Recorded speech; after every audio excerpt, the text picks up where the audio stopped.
as the lights are flickering, the lights are on, they're off, an officer approaches me very quickly, and she grabs me. And she's wearing nothing that indicates she's an officer. And again, I hadn't met her. She never alerted me she was in the room. Her face is covered with a mask. And she tells me very quickly, trying to pull me along, as more people are filtering into the room. She says, "Come with me. I'm with the police." And I didn't believe her. Why would I believe her, right? So I was very hesitant. I was reluctant. But truthfully, I had no other choice at this point because we were being rushed at the front of the room. So we kind of navigate out of the room. We're only met with more protesters once we get into the hallway. We couldn't even come out of the door of the classroom because there were so many people filtering in that we had to go out this back door that led us to another classroom to get out that way. To which when we got to the hallway, you look down to the staircase, there's hundreds of people. You look down to the other staircase, of course, which is your exit path to get out of the building, and it's hundreds of people. So ultimately, we had no other choice than this officer led me to another room along that same hallway where I was barricaded for 3 hours, over 3 hours, which was interesting. It was, you, in those moments, in those hours, you fear for your life.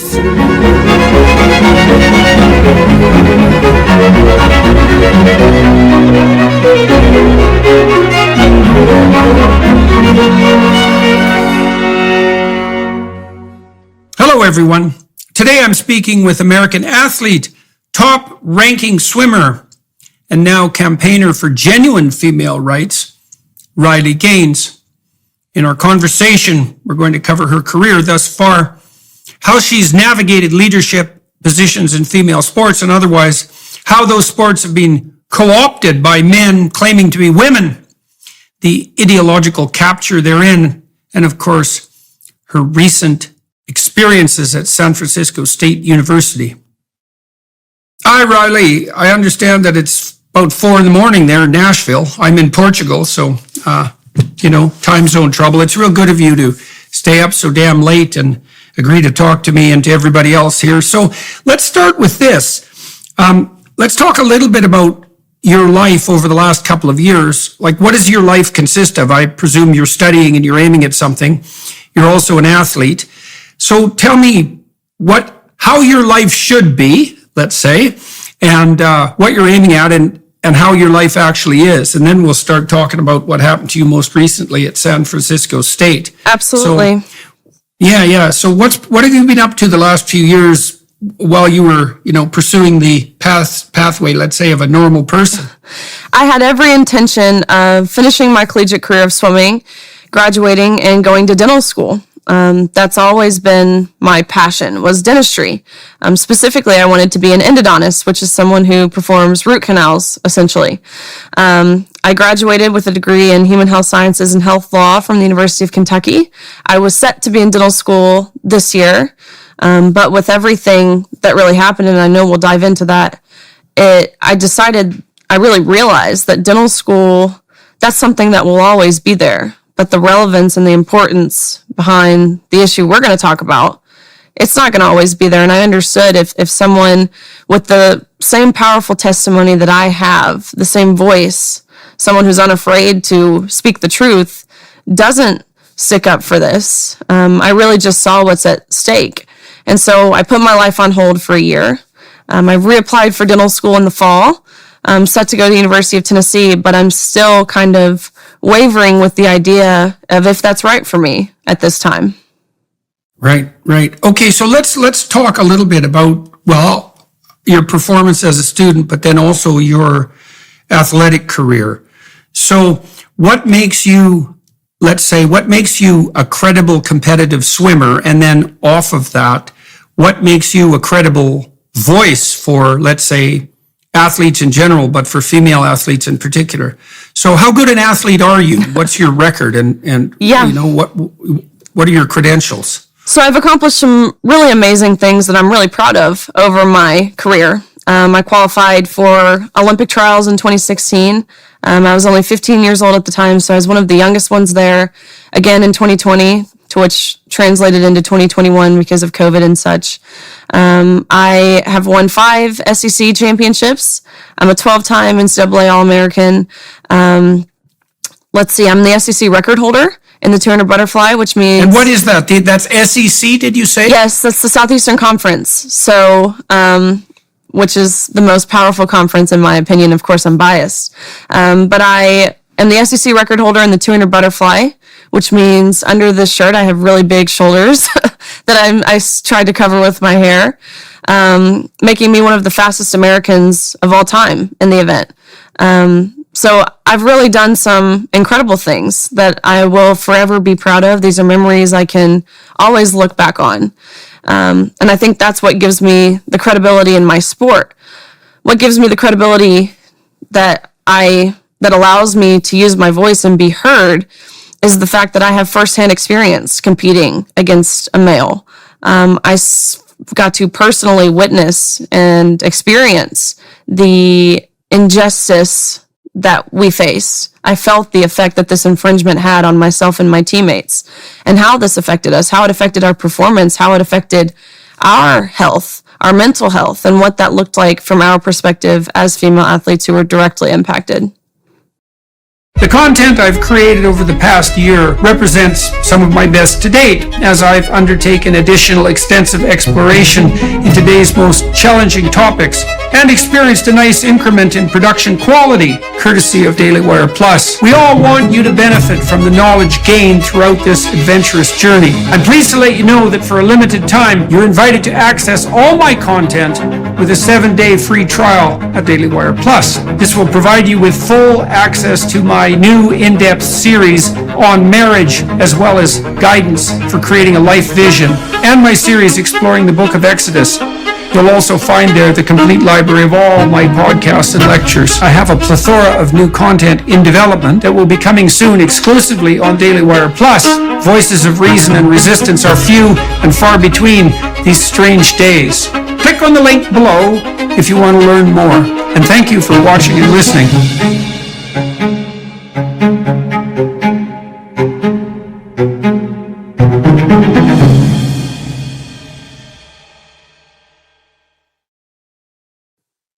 Okay, so let's delve into, people aren't going to know this, so you were competing at extremely high level on the athletic front, and you know, I've worked with some stellar athletes as a clinician, and I worked with lots of people who were at the top of their game professionally, let's say, and usually what that takes on the professional front is something like, well, extreme ability, extreme native ability in whatever area happens to be under consideration, and then dedication that goes above and beyond the norm. And so the typical great scientist, for example, is absolutely 100% obsessed with what they do. It's a 16-hour day job, essentially 7 days a week, generally for decades. It's the only way that you get to the top of a profession, let's say, or an endeavor that has any degree of rank order by merit and competitiveness, right? You have to be as able as anyone else or more able, but then you have to be dedicated beyond, well, far beyond the norm, because otherwise you're not going to be at the top. So when did you start swimming, and what did you have to do on the discipline front? And also, I suppose, what sacrifices did your family make to make that possible so that you could compete at this level?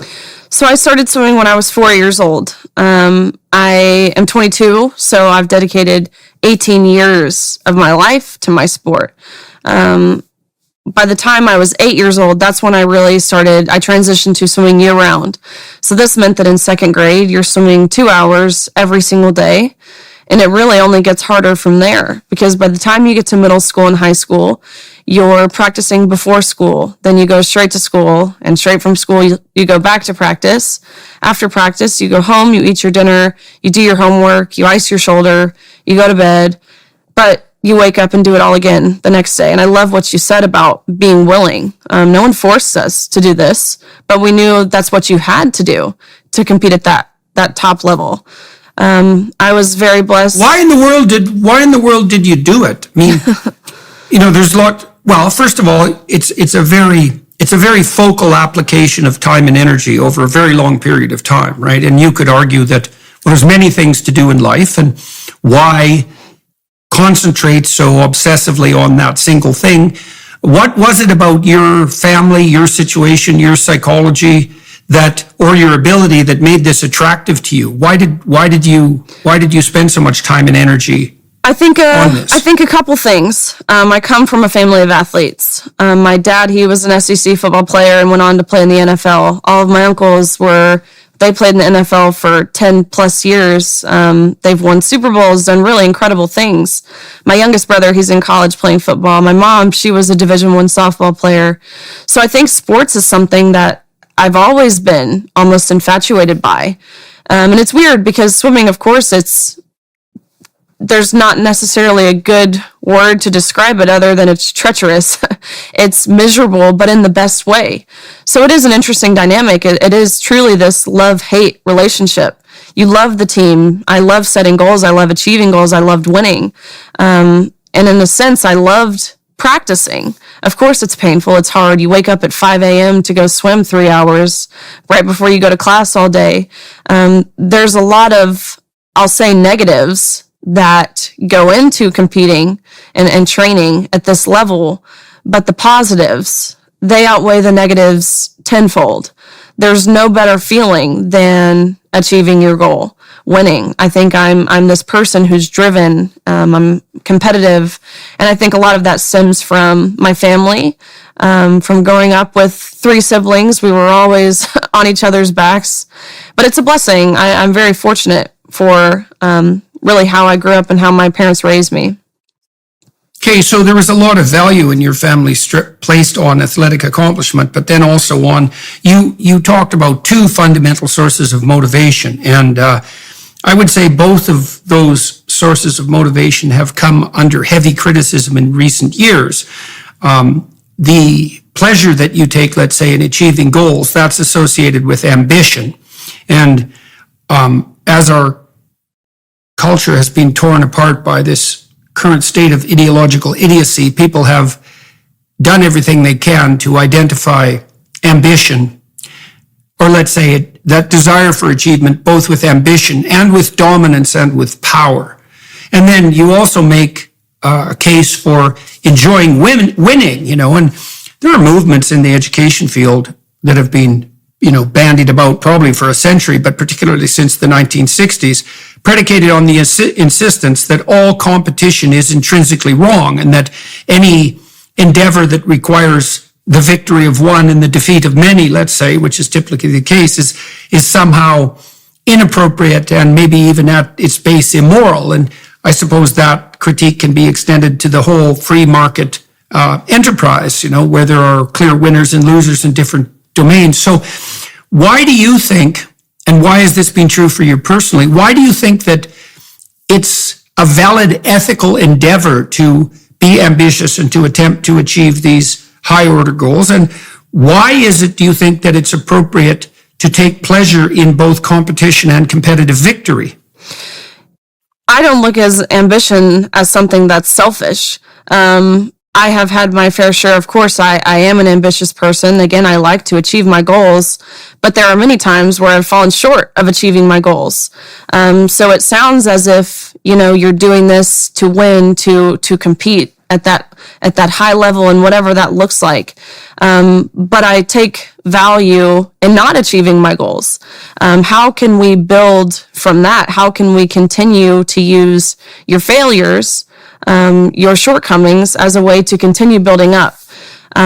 So as much as I do take value in winning, I think there's a certain aspect to losing that is also beneficial and has really thrusted me into the position that I'm in. It's given me the confidence to do what I'm doing, the leadership, the security, to take the arrows that I've been taking. And so I think it's a balance. Being ambitious. Yeah, well, that's a really good point, on the resilience front, because one of the things that people need to do to develop in their lives is, well, you could say grace in victory, but you could also say grace and resilience in defeat. And the reason for that is that as we progress through life, as you pointed out, on all fronts, things are not always going to turn out the way we want them to turn out. And we're going to all suffer harsh defeats of one form or another, sometimes justly and sometimes unjustly.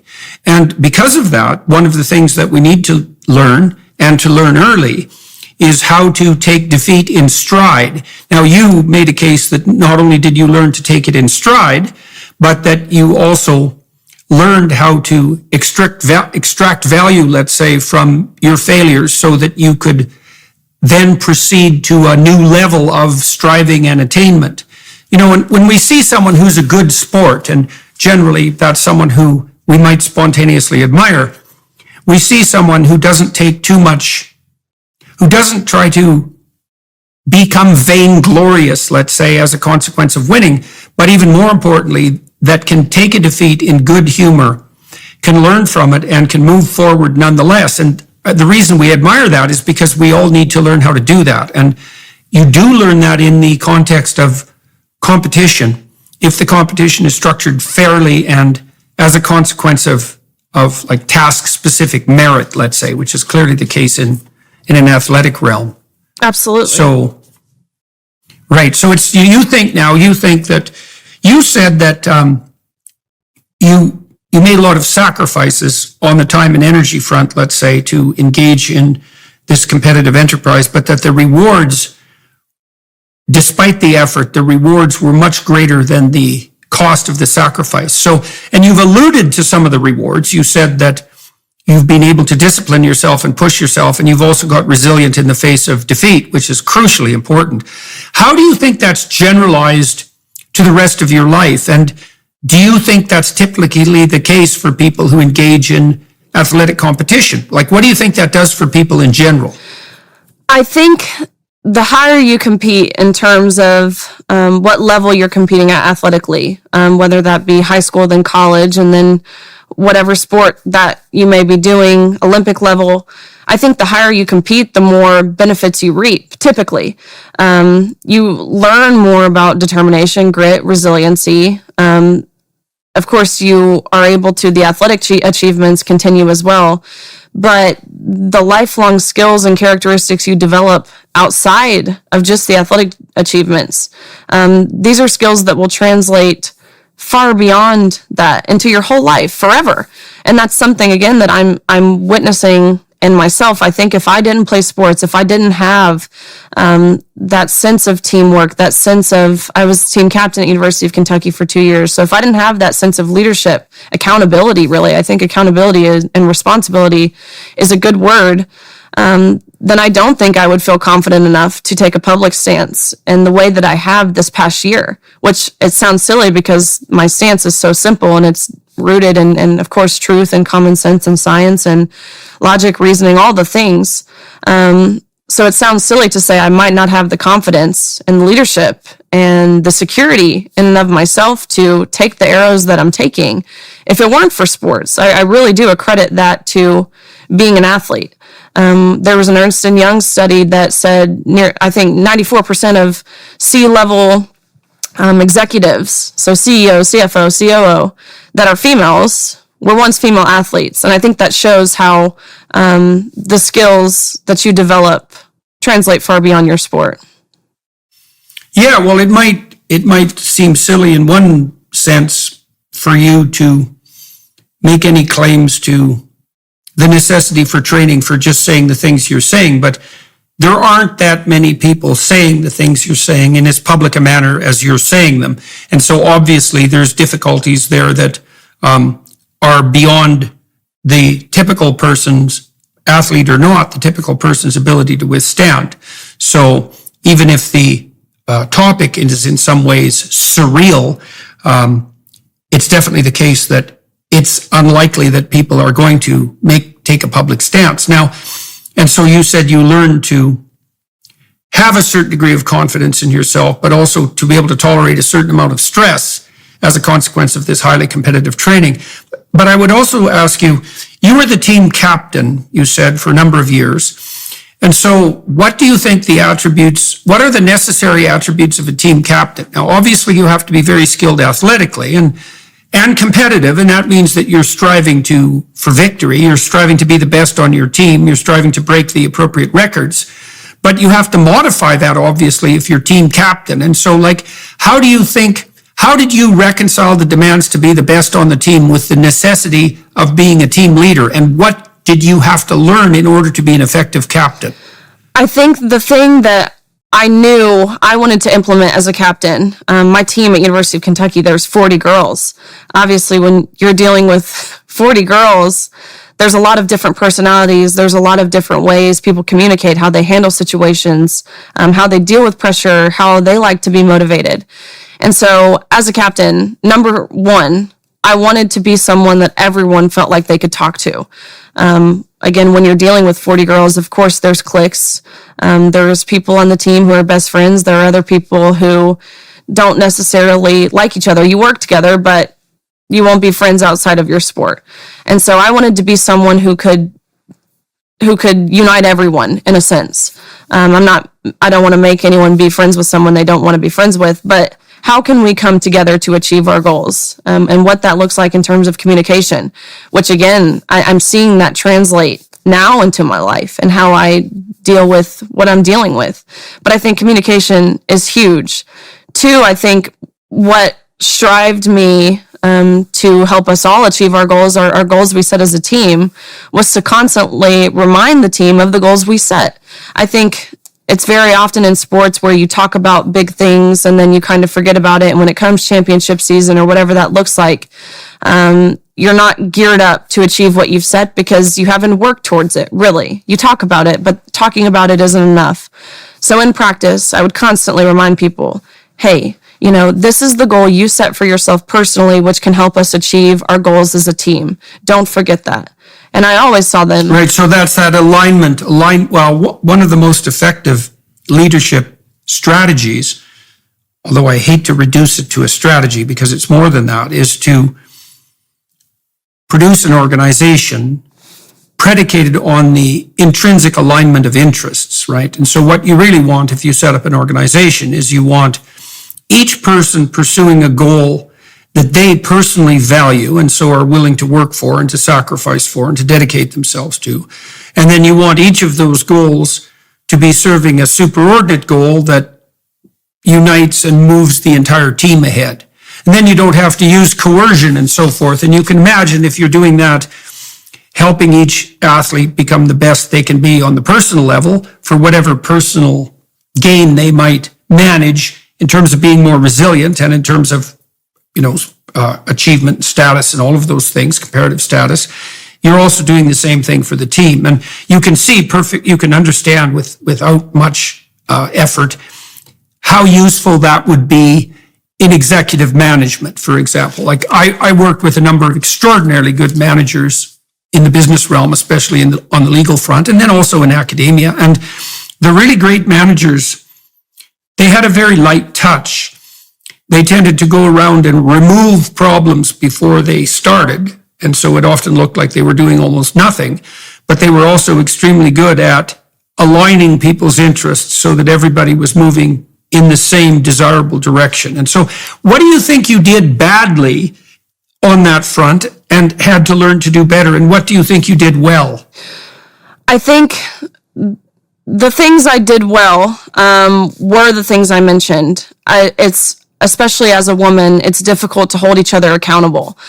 Typically women, they don't like to be assertive in that way. They think it's mean. They take it personal. And so something I always tried to do well was hold people accountable in a way that made them want to do better. And I think that falls along with, again, helping people develop personally to reach those team goals. Which again, I don't think even a male can understand necessarily how especially a group of 40 women, that dynamic is hard to navigate. And so holding people accountable, I think it's crucial. And I feel as if I did that relatively well. What I think I could have probably improved on is being a little more understanding. It's hard for me to put myself in someone else's shoes sometimes, to consider what they have going on outside of, the sport, because we truly did put so much of our identity, so much of our self-worth into our sport that I oftentimes would forget to look at anything other than what's going on in the sport. If someone was having a bad practice, it was very quick for me to get snippy at them, without remotely thinking about other factors that could contribute to the bad practice, whether that be sleep, diet, school. That's a hard psychological dynamic, and you made a sex-specific comment there too that we could delve into. Well, if you're focused on a particular goal and you're competitive and achievement-oriented and you want to win, then your focus tends to narrow to that particular domain, right? Absolutely. And what that means is that you'll sacrifice other interests and concerns for that particular, what would you say, ability to progress along that particular axis. And as you said, well, that can come across as harsh. Now, on average, women are more agreeable than men. And so that means, on average, they're less harsh, at least overtly. And, it's an open question, and I don't think anybody knows exactly how to answer this question. Then what effective leadership on the female front looks like. Now, you faulted yourself, and I would say you faulted yourself in some sense for taking a more masculine perspective on those sorts of group endeavors, because it's typical among men for a group of men to concentrate on the goal at hand and to say, to hell with all the other concerns, which is something like, don't bring your bloody troubles to work, just do your damn job. Now, you made the point that was perhaps differentially challenging when working with women. Why do you think that? Why isn't that just a sexist claim, for example? I mean, why do you think that's the case? Where have you run into that, and how would you justify it? And what did you do about it? Right. Yeah, this is solely based off my experiences. At the University of Kentucky, of course, there's a men's team and a women's team. My husband now, who I've married, he was on the men's team at Kentucky. Just watching their interactions, watching how they can communicate with each other, brush it off, come back to the next practice and be totally fine. That doesn't work with girls. Again, based solely off of my experiences, this isn't to overgeneralize. This is to share exactly what I have seen firsthand. Girls tend to be more moody. They tend to not take constructive criticism as well, whether that be from the coach or from other teammates or from whoever. But the men, on the other hand, especially at the University of Kentucky, which, again, I was able to witness, they could get on each other's backs. They could say personal things to each other that even didn't necessarily apply to their sport when they were getting on one another. As women, there would be catfights if we did that, which, again, sounds silly, but that's truthfully what I experience on a day-to-day basis. Whether you're feeling stressed, anxious, or simply seeking a moment of peace and tranquility, the Hallow app has something for you. Hallow offers an incredible range of guided meditations and prayers that are designed to help you deepen your spirituality and strengthen your connection to God. With Hallow, you can explore different themes and types of prayer and meditation, such as gratitude, forgiveness, and centering prayer. You can also choose from different lengths of meditation to fit your schedule, whether you have a few minutes or an hour. With its user-friendly interface and hundreds of guided meditations, the Hallow app has quickly become a go-to resource for people seeking spiritual growth and healing.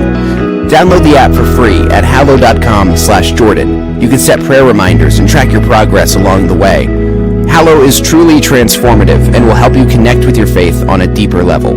So what are you waiting for? Download the Hallow app today at hallow.com/Jordan. That's hallow.com/Jordan. Once again, it's hallow.com/Jordan for an exclusive 3-month free trial of all 6,000 plus prayers and meditations. Well, so one of the temperamental differences between men and women is that difference in agreeableness, let's say. And so there's less of a tendency for overt conflict among women. Now, that doesn't mean there's less of a tendency for covert conflict. And actually what you do see is that antisocial women, right, the ones who can't cooperate well and who can't work together in a team, they use underground strategies like reputation savaging and gossip to, what would you say, promulgate their aggressive behavior. Now, men are much more likely to do that up front, and there's some simplicity in that. But also women have a proclivity to experience more negative emotion than men, and so for each unit of stress, they manifest more psychophysiological response. That seems to kick in around puberty, and so that additional, you call it volatility is the technical term. That's an aspect of trait neuroticism, by the way. That volatility also, that increased volatility also makes it more difficult, arguably, for women to brush things off the same way that men who are cooperating in a team might. And I mean, the reason I'm talking about this, by the way, and delving into this is because we are going to get into the topic of sex and gender very soon, because, well, that's where we're headed, given that that's the root of the conflict that's made itself manifest around you. And so it's useful to establish and to start to explore the territory that's relevant with regard to sex differentiation. Now, obviously, when you were competing, you weren't competing in a co-ed situation.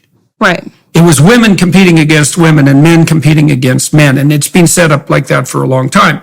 So, given the claims in our society for radical equality, both in actuality and as a desirable outcome, first of all, do you think that there's what is, if any, the justification for not making all sporting events, let's say, radically co-ed?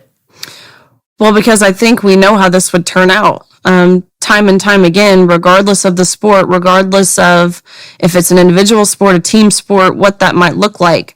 We've seen example after example where a mediocre male or a mediocre men's team, nowhere near ranking the top. Let's say this could be nationally, this could be whatever level you're comparing here.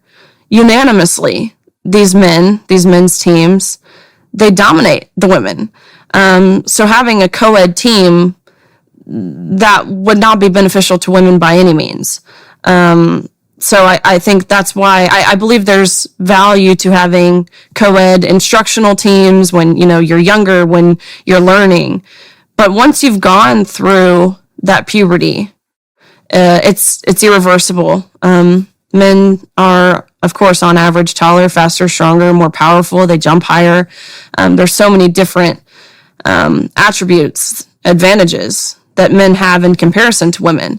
And so I think co-ed teams, in a sense, if that's what you're looking for, of course, there's value to it.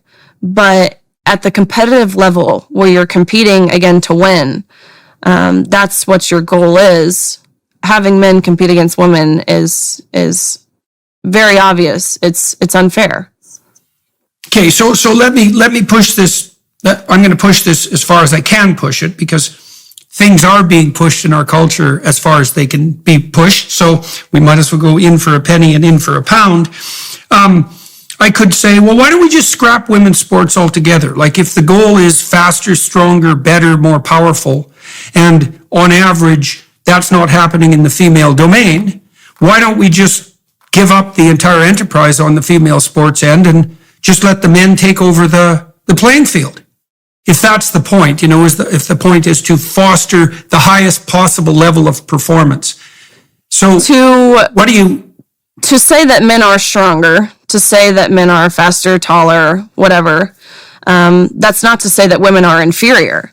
That's not to say that we're not capable of amazing things and we're not strong and we're not, again, all of those words I previously mentioned, but we have different physical ceilings.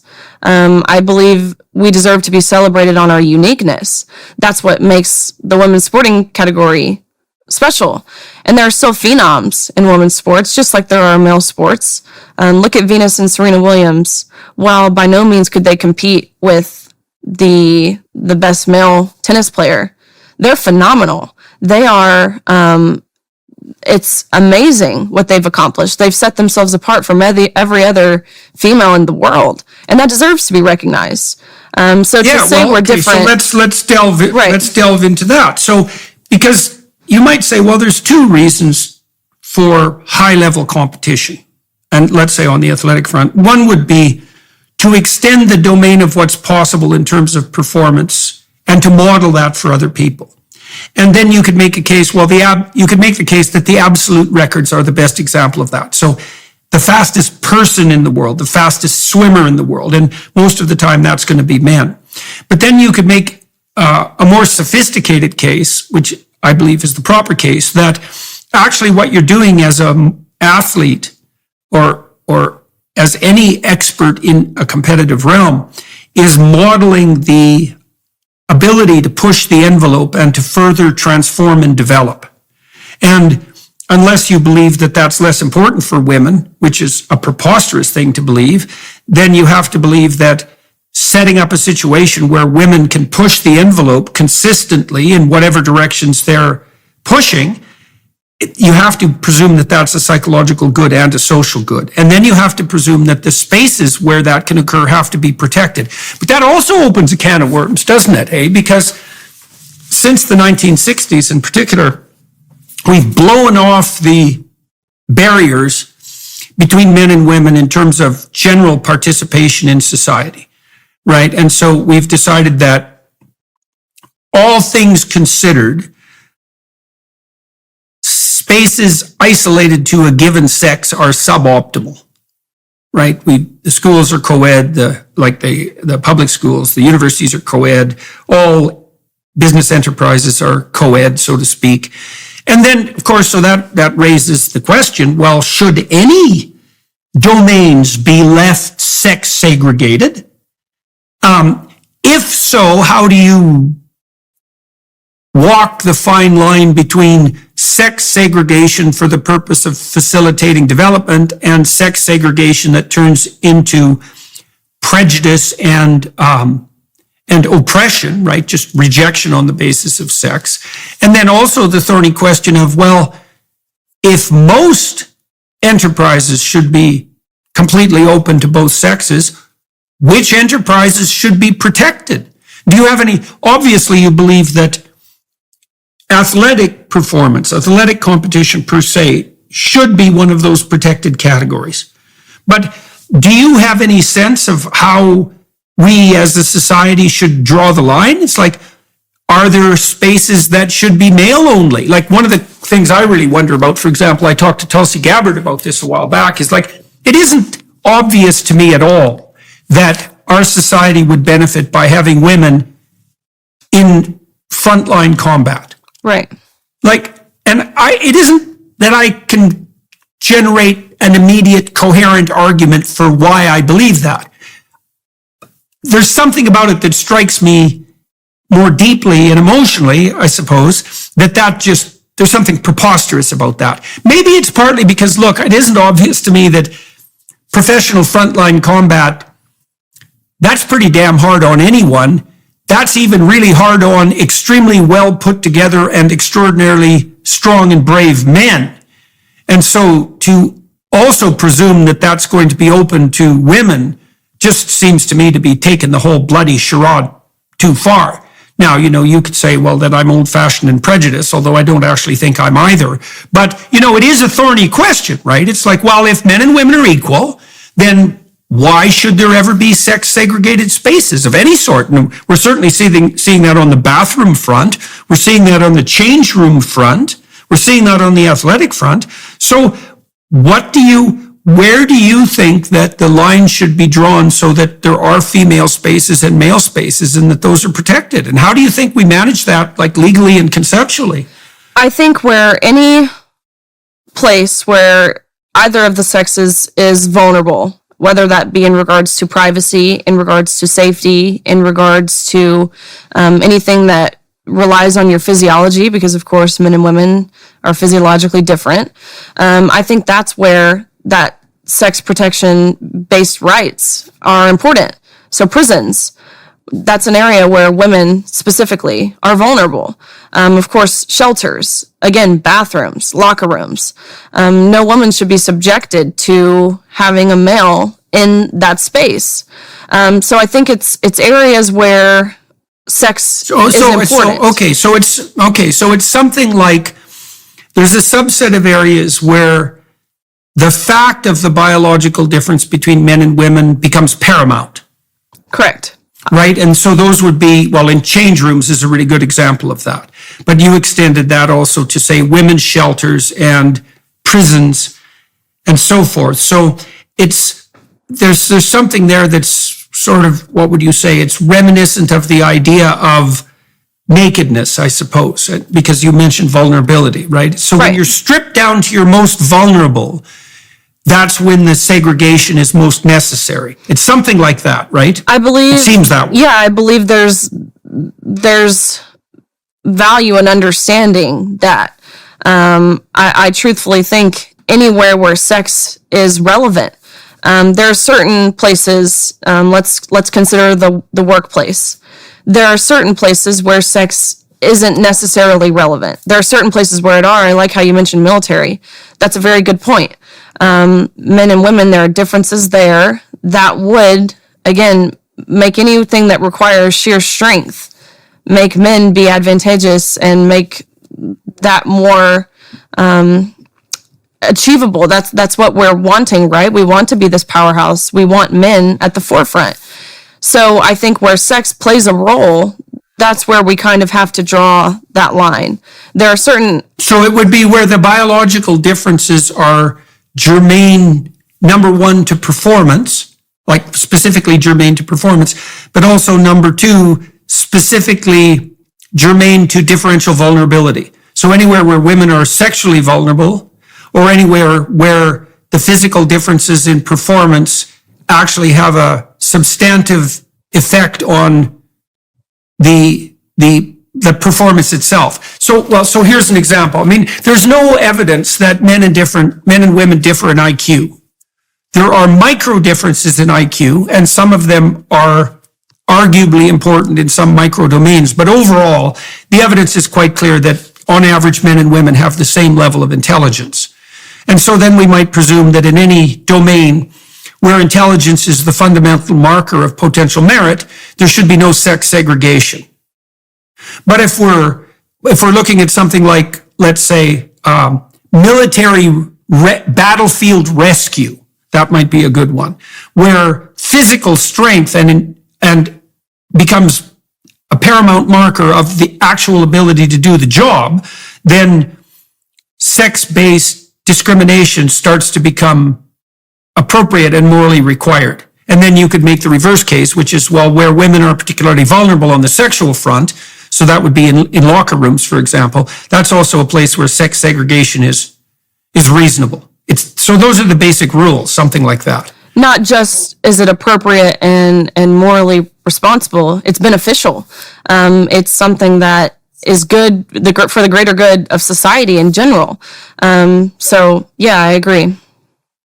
Okay. Well, that seems to be a reasonable set of rules of thumb. Okay, now let's talk about, I have one more question about the discipline that was required for you to become a high-level swimmer, because you said that the benefits were worth the cost, but I'd like to talk a little bit more about the costs. And the reason I'm curious about this is because we're going to talk about Leah Thomas soon, and we're going to talk about the entrance of men into the female competitive realm.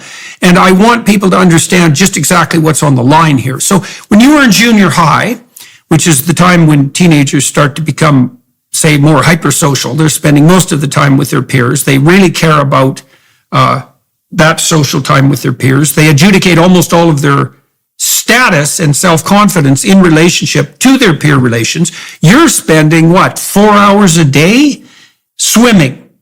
So what did you have to give up in order, on the social front, let's say, maybe on the relationship front for that matter, what did you have to give up to pursue your single-minded devotion to your sport? It's impossible to put into words what you have to give up. By no sense is this a normal childhood, shall we say. You don't get to go to prom. You don't get to go on vacations. You don't get to have sleepovers with your friends. And again, no one forced us to do this. My parents didn't force me to play my sport. It's just what I knew I had to do. And so it's, you pick one thing to prioritize. And for me, it was my sport. But there was a lot of social sacrifices. At the collegiate level, you're missing weeks of school at a time. So right there, you're sacrificing your education in a sense. We were very fortunate that we have resources like tutors and different things that help us not miss out too much. But the amount of things that are altered because of your sport, it's impossible to put into words. Again, my world, essentially, all of our world competing at that level, it has to. There's no other option. It revolves around your sport. That is your priority, and everything else really falls in line behind. I missed out on funerals of loved ones because I couldn't leave college to go home, which sounds, of course, morbid. It sounds toxic. It sounds as if this is crazy. But again, that's just what you have to be willing to do, especially in a sport like swimming. Swimming is obviously unnatural for human beings. We don't have gills. It's not a natural ability. So taking a day off, that's not allowed, especially over COVID. This was a really hard time because, again, we never got sent home. I was at University of Kentucky all summer long. We were there over Thanksgiving. We didn't get to leave for Christmas. You never got to go home. You got a week off in August each year. But over COVID, of course, we did get sent home. This was a struggle, not just physically, but the amount of the toll this had on one mentally, naturally. You've dedicated your life to your sport. Suddenly, very abruptly, that's taken away. And so when we get sent home, no pools are open, no gyms are open. We got sent home 3 days before our national championships my sophomore year. So it felt as if we had trained all year to get to the fastest meet in the world, because that's what this meet is, especially short course. The fastest meet in the world, you train all year, all your life. You get sent home 3 days before. That was hard. That was a hard period of time. But being sent home, no pools, no gyms, nothing is open, constant stress. I was very fortunate to be from Tennessee, where there's lots of lakes. So every day, my only option was to put on a wetsuit and swim miles aimlessly up and down the lake. That's all I knew I could do, because again, that's how dedicated I was, and that's not unique to me. It might be unique in a sense where I had lakes around me, but any of us competing at that level, if you're dedicated to achieving your goals, that's what you would do. So that's what I did every single day for months. I like knowing exactly where my meat comes from. And with Moink, I know it's coming from small family farms all across the country. Moink delivers grass-fed and grass-finished beef and lamb, pastured pork and chicken, and sustainable wild-caught Alaskan salmon straight to your door. Moink lets you choose the meat delivered in every box. Select an existing box or create your own. Set your delivery cadence and enjoy delicious meat. You can cancel anytime, but you won't want to. If you're not sure where to start, check out their standard box. It comes with a little bit of everything: chicken, ribeye, burgers, and steak. Moink is all about supporting the family farm. Think about it this way: 2% of Americans are farmers, but 100% of Americans eat. We need to show our support for the families that keep us well fed. After receiving my first Moink box, I was floored. The salmon and chicken are both fantastic, and the steak might be the best I've ever had, and keep in mind, I cooked it myself. With a freezer full of Moink products, I can without a doubt say it is a fantastic deal on a ton of delicious and well-produced products. You won't be disappointed, and you can rest assured all of Moink's meat comes from wholesome American farmers. So keep American farming going strong by signing up at moinkbox.com/JBP right now, and Dr. Peterson's listeners can get free bacon in your first box. And let me say, it's the best bacon you'll ever taste. I re-upped my subscription because I ran out too fast. MOINK box.com/JBP. That's moinkbox.com/JBP. Okay, so now let's take a look at your situation. So you're playing a game. You're playing this game of competitive swimming, and let's lay out the broader social rules. So the rules are something like this: your contribution is the sacrifices you're willing to make and the discipline that you're willing to impose on yourself, and the leadership roles that you're willing to take on to help other people do the same thing. That's your contribution. Now, the game rule is that if you do your part, then you can compete against other people who are basically facing the same limits you are intrinsically. So those would be people of your sex. And then all of you are competing to transcend your limitations, to become better losers, to become better winners, to become more resilient people, to become more focused and disciplined. And that's the payoff for you. But all those rules have to apply fairly in order for that game to be justifiable. Now, you're objecting because some of that contractual bargain, let's say, was violated by the COVID prohibitions. But we're now going to turn to a more specific case. So the rules are you're competing against people who have the same limitations you are, so that all of your attempts to transcend your limitations are fair and then equally rewarded. But now we throw a monkey wrench into the works. We decide that a biological male who undergoes a certain amount of psychological and or physiological transformation can now be deemed a woman. And so let's turn to that. So when were you and your teammates first faced with the necessity of competing against someone who was at one point 100% a biological male? This is something we did in practice oftentimes. So in a sense, we were relatively used to, at least we understood the differences between men and women, because we would practice together in the mornings. At nights, we would have different practice times, the men and the women's team. But in the mornings, we would practice together for the most part. So we knew what that looked like. I mean, the worst men's swimmer on the men's team at University of Kentucky could easily beat the fastest girl on our team. So we knew what that looked like. But in terms of facing a male in competition, that did not happen until our NCAA championships in March for my team. There were other teams within the Ivy League, other schools, that this was something they dealt with all year long, starting in October. That was what year? It started in 2021 to 2022. So 2021, and that you said in March? So it was in March of 2022, but the season began in about October, September of 2021. Okay. Now, two questions that come out for that. The first is, when you're practicing with the men in the morning and you see that the worst man on the male team can swim faster than the fastest woman on the women's team, what's the appropriate psychological reaction to that? Because you could imagine that, you could imagine two routes. You could imagine on the one hand that it would be demoralizing because it is in terms of absolute performance. Or on the other hand, you could think, well, it's irrelevant because that's not the game, right? The game is that you're competing against people who have your limitations, not people who have this other set of limitations. I mean, if you're in the pool with a dolphin and it swam faster than you, it's not going to be demoralizing because it's not the same game.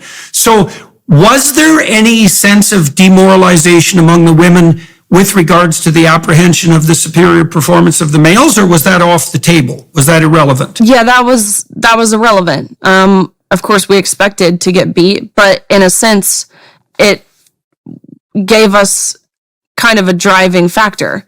If we were racing next to a male, or whatever that looked like, if we're practicing next to a male, you could almost strive to keep up with them because you knew in a sense that you couldn't, but you could kind of set that barrier. Let's see how close I can get. So by no means was it demoralizing. It was more so irrelevant, if not it could be seen as beneficial to training with males, because you're training next to someone who's better than you. And that's always a good thing, right? If you're dedicated to pushing yourself and bettering yourself. It was not demoralizing by any means. It was more so irrelevant. Okay. So now March 2022, you're at a championship. Maybe you can fill us in on the details here. And is this the first time that you come up against Leah Thomas particularly? This is the first time I had swam against Leah Thomas. A little earlier. So tell us that story. And how did you find out? Tell us the whole story. How did you find out that this was even going to happen? So how did you respond and how did your team respond? So in about November of 2021, November, December time period. This is about the middle of our season. It's my senior year. I had made it my goal to become a national champion. The year prior, I finished 7th in the country, and I knew I could do better. There was a lot of girls who finished above me, who were graduating, or who they weren't competing in the same events for whatever reason. So I knew I could perform better than I had the year before. About November, December, I was on track to do so. I was ranked 3rd in the country behind one amazing female swimmer who I knew very well because like in most sports, your top tier athletes, you know each other, regardless of where you compete in the country, which school you go to, what events you even swim, because you've grown up competing against each other. And she was, of course, ranked second. And the person who was ranked first this was the first time I became aware of Leah Thomas. But at the time, unbeknownst to me, this was a male. There was a lot of red flags. One of which being this was a swimmer from University of Pennsylvania, which is not a school that historically produces fast swimmers. Think of basketball. You have your schools that historically are pretty good. I've never heard of anyone come from University of Pennsylvania and be a decent swimmer. 2, this person was a senior, which was bizarre. Swimming is a sport where typically you peak when you're younger. To peak when you're 22 years old, that's not common. 3, this swimmer was ranked at the top in everything, all the freestyle events from the 100 freestyle, which is a sprint, everything in between to the mile, which the mile is long distance. And so think about your Olympic runners. Your best 200 meter runner is not your best marathon runner, but that's what we were seeing in this individual. Those are totally different systems. Lots of head scratching. Right. So we should concentrate on that for a second, because I think your comments there are particularly germane, because when you're competing at a very high level, small differences in specialization are going to loom large. Absolutely. And as you said, in the Olympics, the people who win the sprinting events aren't the people who win the long distance events. Those are, even though both of them are running, there's enough difference between those formats of running and the strategies to completely differentiate the athletes. Now, but you're seeing someone who is all of a sudden far above the average on a whole sequence of events that shouldn't be associated in that manner. Right. And so there's something in the woodpile that isn't just exactly right. And you said at that time, you didn't know that this individual, Leah Thomas, was male. No idea. Lots of head scratching. Mm-hmm. Who is this person? I talked to my coaches. He knew my goals, and he knew this person was a threat to my goals. And we're trying to figure out, why have we never heard of this girl, we thought at the time? Why have we never heard of this person? We talked amongst our team. It was this feeling. How the hell did you not know? How is it possible that you didn't know and that your coaches didn't know that this person was male? Like, this is so weird, because it's not like you wouldn't normally, as you said, know who your competitors are. How was this little secret, let's say, kept secret? I think it was something the university kept under wraps for a while, and I didn't compete, again, directly against this person. I had no idea what this person looked like, no idea that this person was 6'4", and it just seemed so far-fetched that this could be a male. It never even once crossed my mind. Never once. I was more apt to believe that this was just someone who appeared than it being a male. I thought that would never happen, especially at the level we were competing at. But it was only a few days after these nation-leading times were posted that an article came out. And I'm talking in a very brief sentence, as if we were supposed to just read over it and continue on. And the article didn't say this. Very briefly, the article says, Leah Thomas is formerly Will Thomas and swam 3 years on the men's team at University of Pennsylvania before deciding to switch over to the women's team, and then continued on. And so my coach sent me the article, and he says, you need to look at this. And I read it, and I have to read it again. And I was shocked, naturally, of course, when I read this. But truthfully, it felt like a sense of relief. It made it all make sense. It makes sense why this person is dominating everyone. Again, I'm relating back to my experiences in competing and training, I guess, practicing with men. Naturally, this person is dominating. That's why I say it felt like relief, because I was then able to look up who Will Thomas was. I was curious, was this a lateral movement? Was this someone who went from ranking first to continuing to rank first? Which is, of course, not what we saw. We saw someone... No, let's talk about what we saw, because this is absolutely relevant psychologically, and this is where I think the rubber really hits the road. Because, it would be one thing, perhaps, to have someone who was outstanding in their fair competition then become outstanding in your competition. But although Will Thomas was a decent swimmer, he was by no means outstanding. So you could say that comparatively speaking, it wasn't exactly as if he was a failure because he was a competitive swimmer, but he was no bloody champion. And so to me, and I'm speaking as a psychologist here, that begs the question is that, well, he wasn't spectacularly successful on the male front. And so you might ask, well, exactly what are the motivations for choosing to be spectacularly successful on the female front? And that doesn't strike me as part of the bounds of fair competition in any sense of the word whatsoever, psychologically or socially.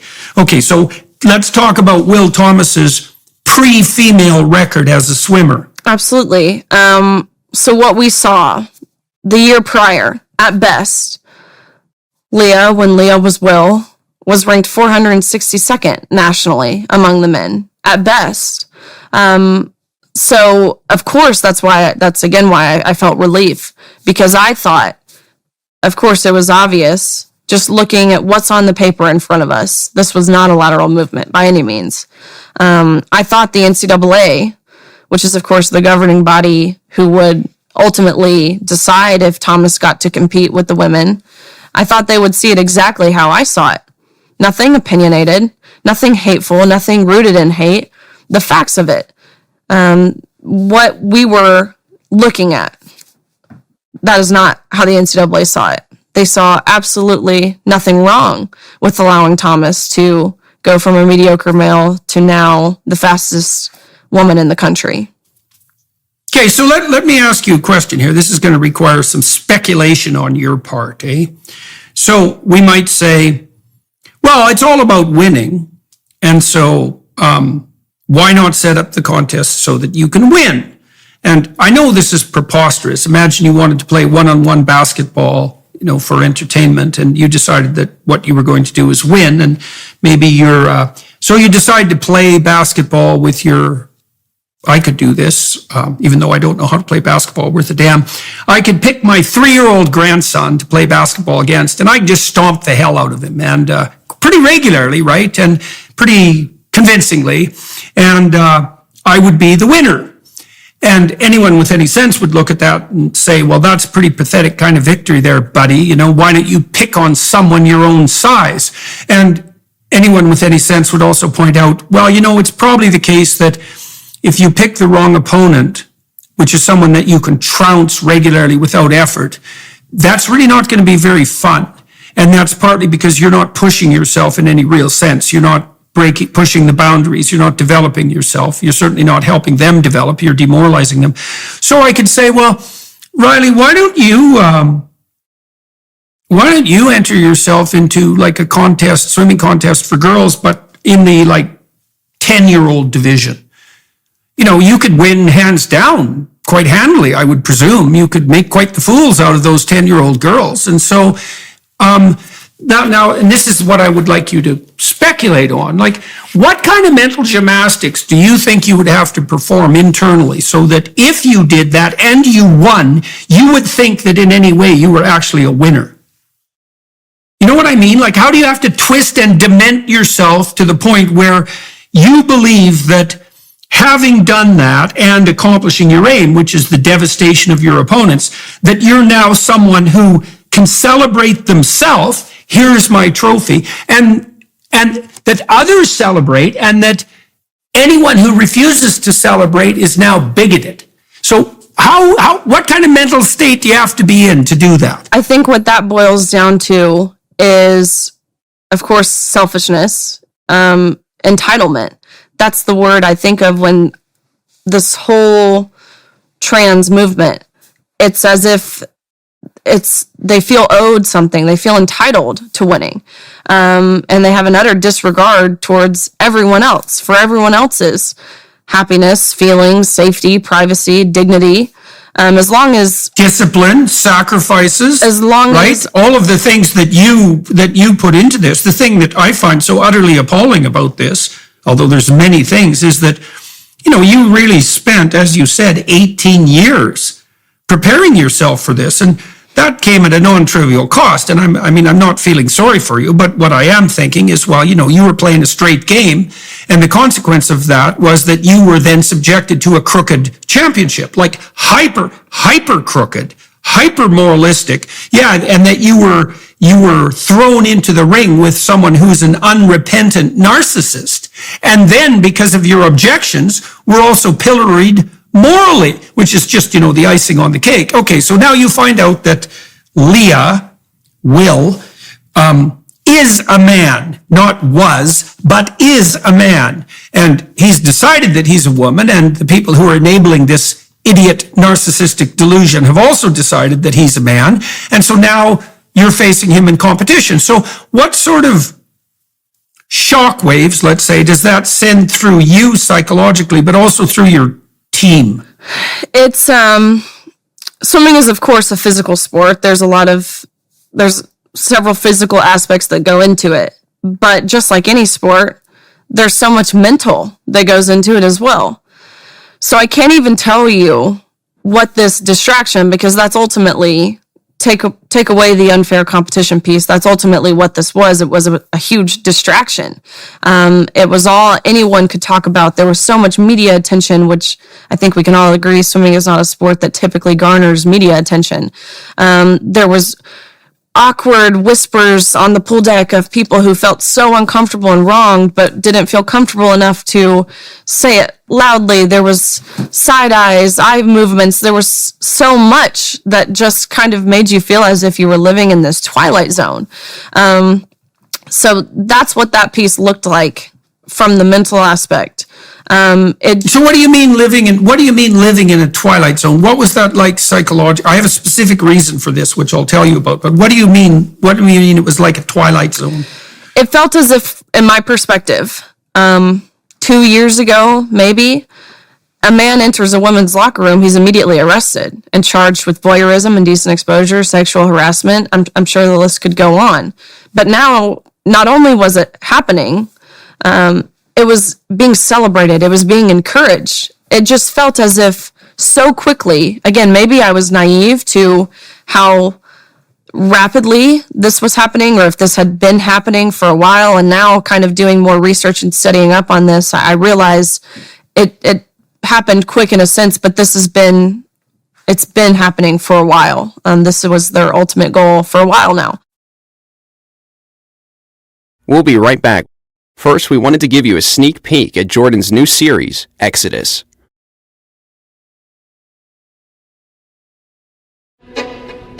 The Hebrews created history as we know it. You don't get away with anything. And so you might think you can bend the fabric of reality, and that you can treat people instrumentally, and that you can bow to the tyrant and violate your conscience without cost. You will pay the piper. It's going to call you out of that slavery into freedom, even if that pulls you into the desert. And we're going to see that there's something else going on here that is far more cosmic and deeper than what you can imagine. The highest ethical spirit to which we're beholden is presented precisely as that spirit that allies itself with the cause of freedom against tyranny. And yes, there exactly. I want villains to get punished. But do you want the villains to learn before they have to pay the ultimate price? That's such a Christian question.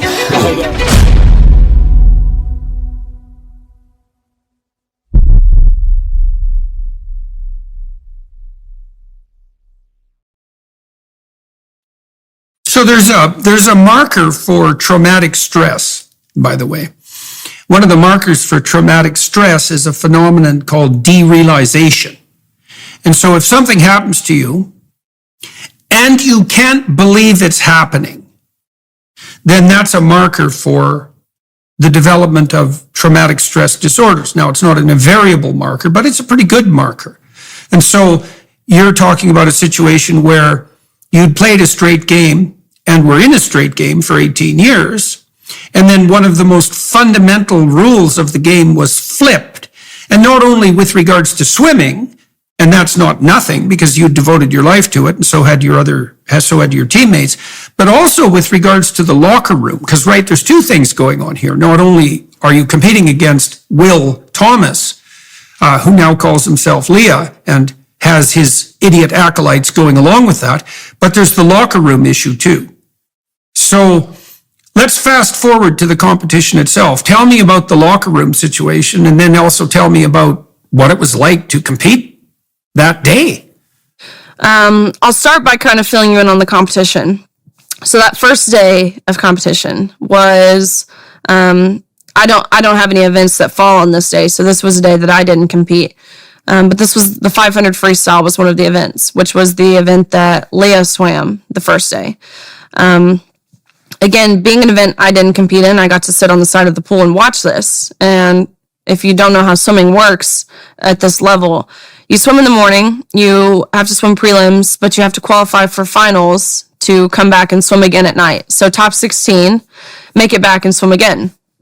And so I'm watching prelims in the morning, and there's several heats, maybe 8 or so heats. And so this girl comes up next to me. She had just swam in one of the earlier heats. Her name is Reka. She swam for Virginia Tech. She's a 5th year. Because of COVID, we got an extra year of eligibility, to which she took. She was from Hungary, and she stayed in the U.S. I asked her, I was like, why did you take your 5th year? And she said, I've wanted to become an All-American. And so she was standing next to me. She was out of breath. Her heart rate was high, and she was watching the result board to see if she made top 16. And she realizes as the last heat dives in the water, which this is the heat that Leah is swimming in the morning, she realizes she's going to be right on the cusp of making it back. She watches Leah dominates, beats everyone in the water by seconds, which in swimming, even 1 second is a ton. But Leah beat everyone in the water by multiple seconds, body lengths. And these are Olympians. These are the most impressive female swimmers of all time. But again, beats everyone. Reka looks up to the result board, and she realized she placed 17th. And I knew her relatively. I didn't know her well, but I knew her name. And we're standing next to each other, and she grabs my hand, looks at me with tears coming down her face. And this is when my feelings shifted, because up until this point, I felt kind of mad, just confused. I felt mad that the NCAA, frustrated. They didn't see it how I saw it. But she grabbed my hand, tears rolling down her face, and she says, I just got beat by someone who didn't even have to try. And that's when my feelings shifted to heartbreak. Seeing how this affected her, knowing she put in the same work to a level that I did, knowing she stayed an extra year from her home country in Hungary in the States so she could achieve this goal, and she just had that stripped from her. And again, that's when it felt like I'd been punched in the gut. And so we come back that night, and of course, Leah Thomas swims to a national title, beating everyone. The time Leah went this year would have beat everyone in the country again. The time Leah went last year would have beat everyone in the country again this year by seconds. So Leah became the first male to win a national title on the women's side. That next day of competition, this was the day that Thomas and I competed against each other in the 200 freestyle. We both swam in the morning. We qualified top 8. We came back that evening, and we raced. And almost impossibly enough, we tied. So we went the exact same time down to the 100th of a second, which I won't say never happens in swimming, but that's rare, right? To touch the wall at the exact same time. And so we actually tied for 5th place. It wasn't a best time for either of us. I didn't perform my best, and Thomas, I can speculate. I like how you use that word. I can speculate in a minute about what I think. But we go behind the awards podium after our race, and the NCAA official looks at both Thomas and myself and says, great job. You guys tied. We don't really account for ties in terms of trophies. We only have one. So that trophy goes to Leah. And so I was, of course, taken aback by this. Not because I wanted the tangible trophy. I'm a 12-time All-American, so I have lots of those. But it was the principle of him outright looking at me as if it didn't matter and telling me that Leah got the trophy. And so I questioned him. What was the justification? Yeah, exactly. What the hell's the justification for that decision? I questioned him. At minimum, you'd expect a coin toss or Absolutely. something like that to randomize it. So what the hell's going on there exactly? And I asked exactly that. I said, why? I understand we tied. I understand there's one trophy, but why are you adamant on Thomas having this trophy? And he was not prepared to answer this. They hadn't been questioned, and when I say they, I mean the NCAA. They hadn't been questioned for anything they had done thus far. So he kind of stumbled on his words and said, "Oh, well, we're just doing this in chronological order." To which I pressed back again. Okay. I said, "What are you being chronological about?" Because we tied. And if you're referring to our names, I'm certain that G comes before T. So what are you being chronological about? To which he didn't have an answer. And he says back, "Well, Leah has to have the trophy for photos. You can pose with this one, but you'll have to give it back, and you go home empty-handed, and Leah takes the trophy home. We can eventually." So Leah has to have the trophy for photos. Okay, so that's the rationale. Okay, so let's just delve into that for a second. So now I'm going to put myself in Leah Thomas's place, in Will Thomas's place, and I'm going to think, well, I'm 6'4" and I'm a man, and I just tied this young woman who's been working her whole life to become a fast swimmer. And comparatively speaking, she's a much faster swimmer than me, because I was 462nd among my peers and she's third. And now I've tied her, and now these people have come up and they're arbitrarily going to award a trophy to me, even though there's no evidence that I deserved it. At best, there's a 50% crack, 50% chance that I'm the deserving party here. So what that would mean is that if Leah Thomas was being a proper gentleman, let's say, he would have done one of two things. He would have said, well, we have to flip a coin, or I won't take the trophy. Or he would have said, well, I'm not going to take the trophy because it's unfair that you give it to me under these circumstances. And yet he did neither. Instead, he took the trophy and he went and posed for the damn photographs. And so it's very difficult for me as a clinician to see anything in that other than all the hallmarks of extraordinarily narcissistic and entitled behavior. Because it is such a violation of, what would you say, the minimum professional athletic standards, that it's a kind of miracle. And the fact that the NCAA would promote that kind of pathological narcissistic behavior is really quite the bloody miracle. So, and anyways, that's what happened. So now he's out there, parading around with this trophy, towering over the girls. And we are watching him do this. Like, what the hell are you thinking? Is he actually enjoying himself? Like, it's so preposterous, right? Because I just can't imagine how anybody can be foolish enough to think that what they've done actually constitutes an accomplishment. And then to get all that false attention. You're such a hero. You've made such sacrifices. It's lies at every single level of analysis. And yet he's basking in the glory, and also claiming that anybody who might object is nothing but, a prejudiced bully, when in fact he's 100% and obviously the bully, abetted by the NCAA. So you're watching this. What the hell are you thinking? It felt as if I had been reduced down to a photo op. That's how I felt. I felt like, again, everything that I'd worked my entire life for was reduced to this photo opportunity to validate the feelings of a male at the expense of my own, not just my own, every female swimmer at that meet. It felt as if, of course, I understand the implications of Title IX, which was just to ensure equal opportunities and prevent discrimination on the basis of sex.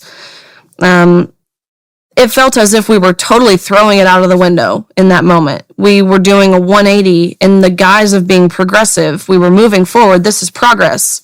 This is not progress. This is taking us back at least 50 years in time, 51 years in time, to 1972 when Title IX was enacted. This is not progress. How can we sit here and actually say that women losing out on opportunities, women losing spots on the podium to a male is progress? That is quite literally the opposite. That's how I felt. I felt as if it was at this point, truthfully, when I realized I was fed up, because I knew up until this point, I knew the unfair competition was wrong. This wasn't trivial. I knew this. I knew the locker room was long, which I know I'm going to touch on because I think it's important. I knew that was wrong. But this piece, this whole trophy incident. And again, it wasn't about the tangible trophy for me. It wasn't about something as simple as holding it. It was the principle behind it. So a couple, now it sounds to me, because part of me thinks, well, I have no idea why the women's team, your women's team, for example, agreed to compete against Leah Thomas to begin with. Now, I'm going to modify that a bit. I think the reason, in all likelihood, that you agreed is because you guys were confused and you didn't know what hell was going on and you couldn't believe it.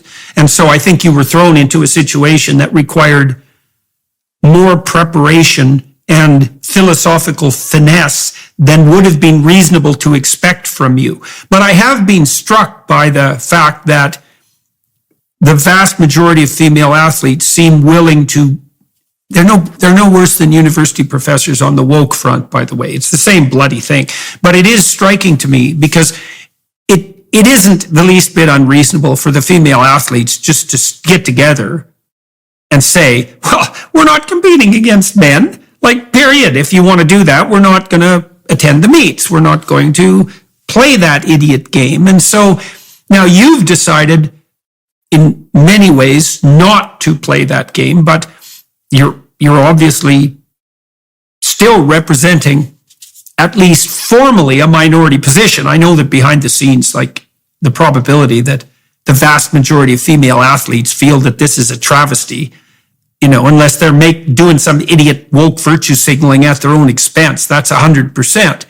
But why do you think that people who are doing what you're doing, given the vast and self-evident injustice of this situation, why do you think they're so rare? And why in the world are you different? I think they're rare for a couple reasons, and these are some pieces I want to touch on. One, the silencing aspect that has gone into this. I've talked to many of Leah Thomas's teammates at great lengths, one of which only just this week has alerted me she's really ready to use her name behind speaking out. It's taken her a full year to recover from everything. And when I'm talking to her, I'm asking her, why are you so scared? What they went through is nothing short of chilling. I mean, it's truthfully scary to think of the suppression. They were forced to go every week to mandatory LGBTQ education meetings to learn about how just by being cisgender, they were oppressing Leah Thomas. How long per week did they have to attend the Maoist re-education camps? I'm not sure what the time looked like, but they alerted me it was every week. They had to go. Oh, yeah. That's good. Oh, yeah, I see. So not only did they get to be defeated unfairly, but they had to go learn about how immoral they were for being annoyed about it. Well, that's exactly, because when they sent an email to their administration expressing, along with their parents on the email, expressing their discomfort in the locker room, their administration responded back with, if you feel uncomfortable seeing male genitalia in your locker room, here are some counseling resources that you should seek.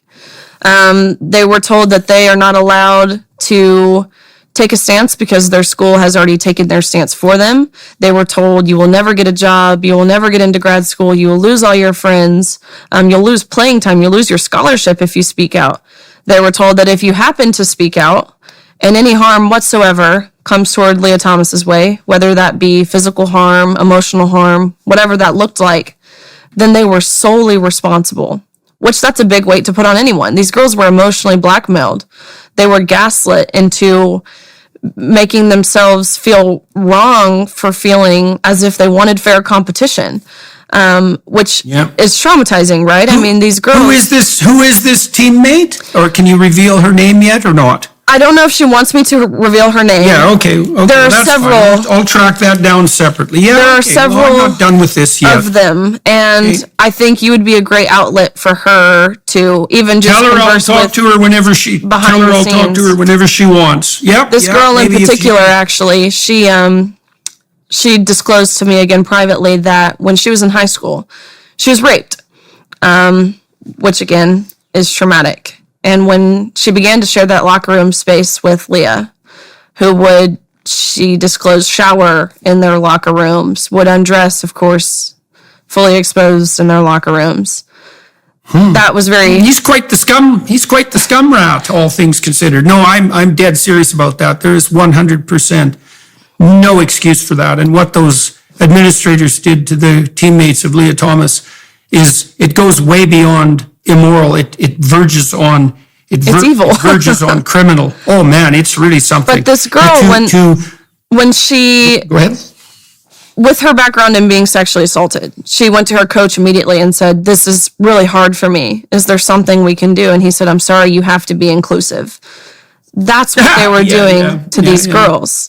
So that's why a lot of these girls are terrified. Did you watch what happened to Nicola Sturgeon, the Prime Minister of Scotland? Yes, she tried to be inclusive with the serial rapists. Absolutely. Turns out there are some people you just can't be that inclusive with, and psychopathic serial rapists who are claiming to be women so they can get access to women. Turns out sharing a locker room with them is probably not in anyone's best interest. It's not kind. Isn't that a shock? No. Yeah. No, it's really quite something. Yeah, so let her know. I'd be happy to talk to her. And if she wants to round up a couple of her teammates, we could do a nice podcast. I would love that. And lay bare everything let's do it, man. We'll lay bare everything the idiot virtue signaling woke administration laid on them when they were doing nothing but trying to defend themselves. Absolutely. Okay, so let's talk about the locker room situation. So now, not only are you and your teammates being stomped by this second-rate male who is narcissistically claiming to be a female so he can get his photo ops and aggrandize himself, but you have to share a locker with him as well. So what the hell do you think's going on in his mind when he's stripping down next to these women? Apart from the fact that he's extremely fortunate to be there, let's say. But no, seriously though, what do you think's going on with him? Like, how is he acting? How is he behaving? Does he have the good graces to at least look somewhat embarrassed? Does he go change somewhere where he can't be seen? Or is he right there out in the open flaunting his package, let's say? He was in the open. Granted, in a corner, relatively, as if that's supposed to make anything better. It doesn't. But I'll kind of set the scene. First of all, swimming locker room is not necessarily a place of modesty. Locker rooms are uncomfortable in general for anyone, bar adding someone of the opposite sex into that space. But growing up a swimmer, you almost feel comfortable being vulnerable in that environment. These suits you put on, they're skin tight, so it takes about 15 minutes to really tuck and poke and prod yourself into these suits, 15 minutes of which you're fully exposed. But this locker room, it's also a place of buzzing and chatter. You get to see your friends from all over the country who you haven't seen all year. It's an exciting place. Lots of talking, lots of laughing. But I can't even tell you the dead silence in the room when all of a sudden, well, first it got silent. I turn around, unsure why it got so quiet so quick. I turn around, there's a 6'4", 22-year-old male dropping his clothes and is fully intact with an exposing male genitalia. So let me be clear. We were not forewarned we would be sharing this changing space. No one told us. No one asked for our consent. We did not. So what did you think? What did you think in that situation? I mean, what went through your mind? The first word that went through my mind was betrayal. Yeah, right. That's the first thought I had. The people who were supposed to be ensuring our privacy, protecting us, failed on every front and bare minimum did not tell us. So I immediately left the locker room. I immediately left and I went to one of the officials on the pool deck who, just one of the officials, and I went up to him and I said, I understand the guidelines for the meet, which was, at the time, it was only 12 months of hormone suppression. I said, I know that, but what are the guidelines for the locker room? And word for word, this is what he says. Oh, we actually got around this by making the locker rooms unisex. So I'm like, okay, unisex. Okay, so this means that any man could have walked into our locker room. Any man, not just a self-identifying woman. Any man, a coach, an official, I guess a parent, if they could be on the pool deck. A fan seeking opportunity? And no one told us. That's why I say it felt like. That's a nice touch. I like that. I really like the fact they didn't tell you. Yeah. That's real sweet of them. Yes. Yeah. So that's why I say it felt like betrayal. It felt like belittlement. Of course, it's awkward. It's embarrassing. It's uncomfortable. There are so many feelings. Yeah, it didn't feel like betrayal, by the way. It 100% was betrayal. Absolutely. At the deepest possible level.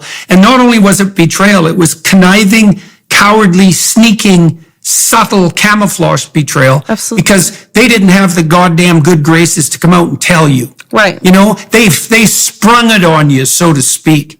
And so that is absolutely 100% unforgivable. And then to do that under the guise of making the locker rooms unisex, that's just that's just icing on the cake, man.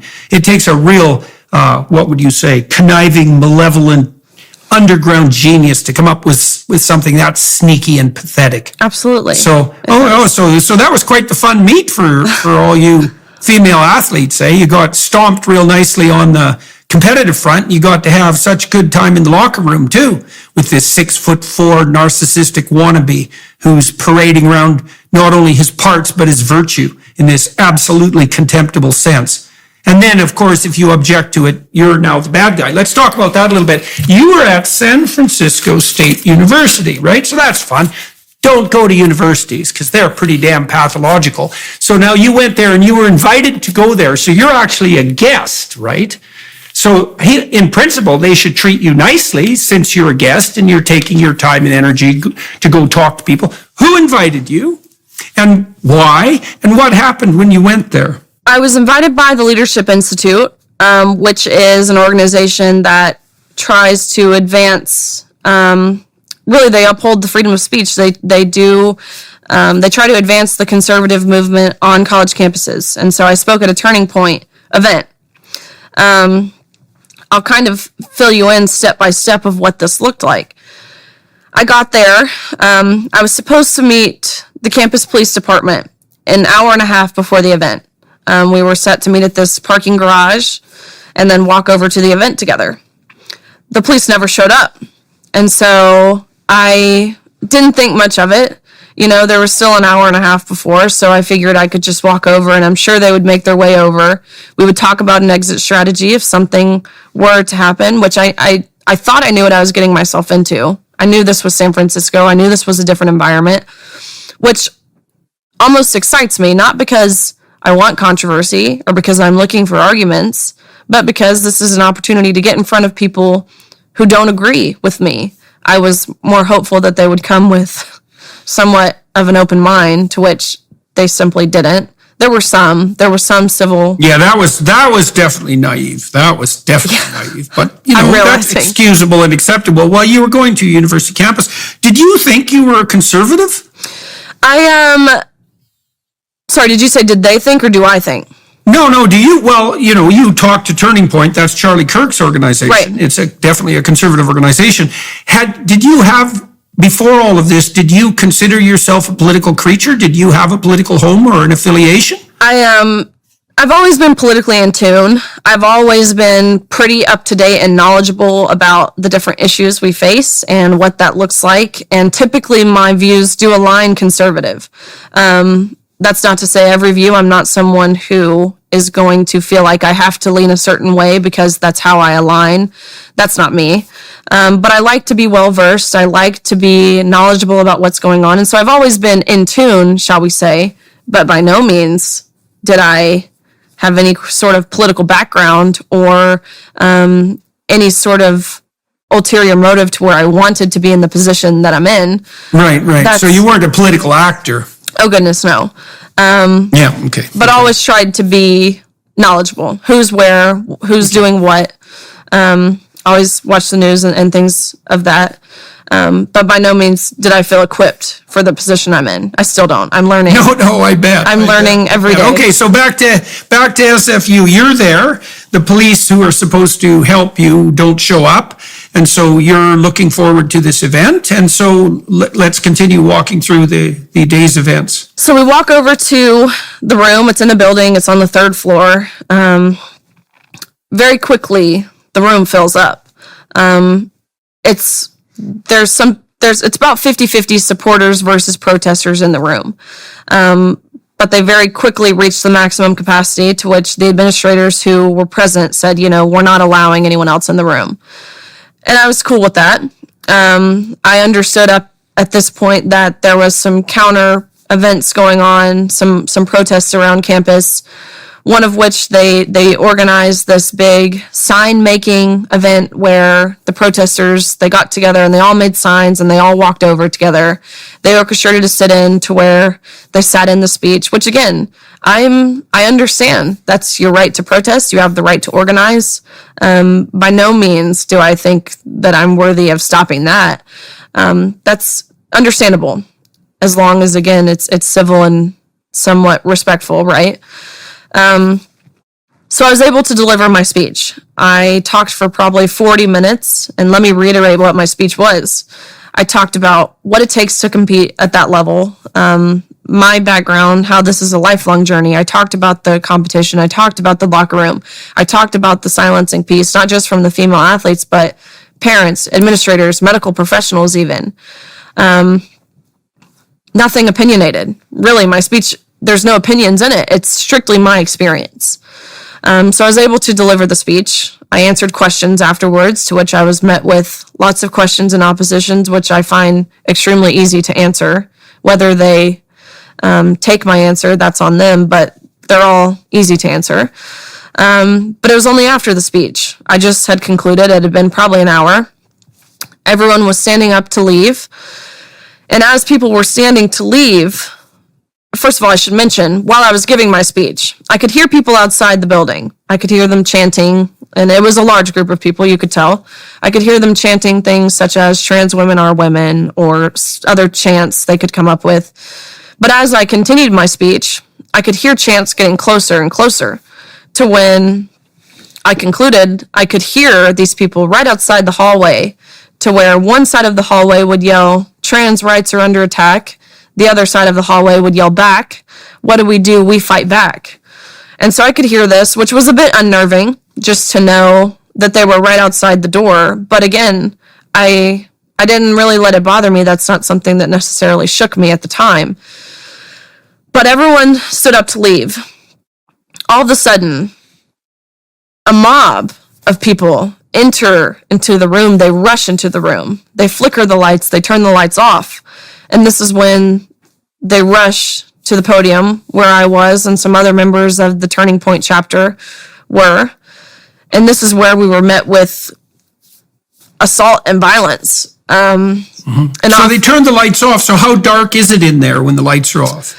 This period is a blur to me. It all happened so quickly. I felt disoriented. I felt so jostled. I felt so confused. What is happening? I was told, granted, I never talked with the police before this, but the Turning Point members told me, the police said they're going to lock the doors at a certain time. There should be no problems. We'll be good. So I was under the impression that the doors would be locked, which they were not. So it all just happened so quickly.